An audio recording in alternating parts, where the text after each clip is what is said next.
Bedroom में रुमाना इसार खान। सुबह के 11 बज रहे हैं और देश को इंतजार इस वक्त सबसे बड़े फैसले का है। महाराष्ट्र का मालेगांव 29 सितंबर 2008 धमाकों से दहला था, जिसमें 6 लोगों की मौत हो गई थी, 101 लोग घायल हुए थे। और आज इसी मामले में 17 साल के इंतजार के बाद फैसले की घड़ी।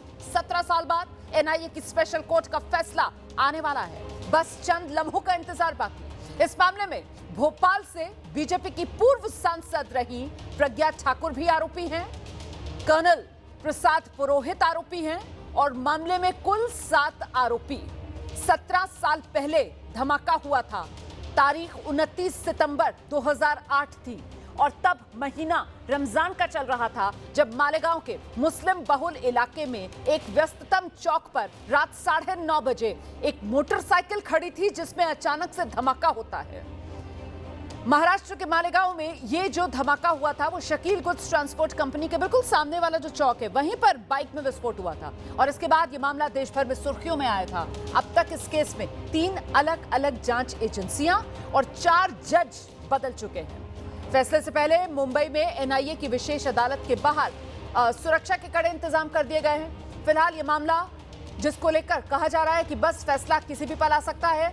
सभी आरोपी अभी कोर्ट रूम में मौजूद हैं। सीधे आपको लेकर चलेंगे, हमारे साथ हमारे सहयोगी मृत्युंजय इस वक्त मौजूद हैं। मृत्युंजय के पास लेकर चलेंगे आपको और जानते हैं मृत्युंजय से। मृत्युंजय, सभी आरोपी कोर्ट रूम में मौजूद, जज साहब जो हैं वो अदालत परिसर में पहुंच चुके हैं, अपने कक्ष में आप बता रहे हैं। अब से कुछ देर पहले वो मौजूद थे। कोर्ट रूम पहुंचे क्या अभी तक जज साहब, या इंतजार हो रहा है? मृत्युंजय,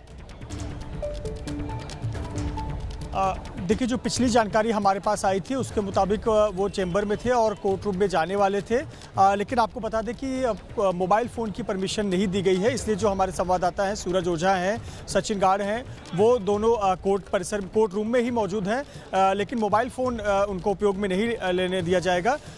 जैसे ही ये फैसला आएगा वैसे ही दोनों संवाददाता बाहर आकर हमें जानकारी देंगे। सूरज ओझा हमें बताएंगे कि कोर्ट में क्या कुछ हुआ। लेकिन और अभी अदालत के बाहर किस तरीके के सुरक्षा के इंतजाम किए गए, जरा वो तस्वीरें दिखा दीजिए जल्दी से। बिल्कुल रोमाना, तस्वीरें बहुत दिलचस्प है। बहुत दिनों बाद इस प्रकार की तस्वीर मुंबई के कोर्ट के बाहर देखने को मिली। जरा देखिए किस प्रकार से बैरिकेड लगाया गया है, पत्रकारों के लिए एक जगह सुनिश्चित कर दिया गया है और आपको सिर्फ और सिर्फ पुलिसकर्मी नजर आएंगे, आम लोग नजर नहीं आएंगे। कोर्ट के जो कर्मचारी हैं उनके लिए 1-2 गेट सुनिश्चित किए गए हैं, वहाँ से वो अपनी पहचान बताकर अंदर जा सकते हैं। ये जो आपको सामने गेट नजर आएगा, इस गेट से सिर्फ इस केस के संबंधित, एनआईए केस के संबंधित जो लोग हैं, चाहे वकील हैं, चाहे आरोपी पक्ष हैं या उनके वकील हैं, वही अंदर जा सकते हैं और लगभग सभी अंदर जा चुके हैं, इसीलिए इस गेट को बंद कर दिया गया है। ये जो पूरा कोर्ट परिसर है, 11 गेट है, सभी 11 गेट पर इसी प्रकार से कड़े सुरक्षा बंदोबस्त हैं। खुद इस क्षेत्र के जो डीसीपी हैं जोन के, वो यहाँ पर मौजूद हैं। इसके अलावा अतिरिक्त बल भी यहाँ पर मंगाया गया है।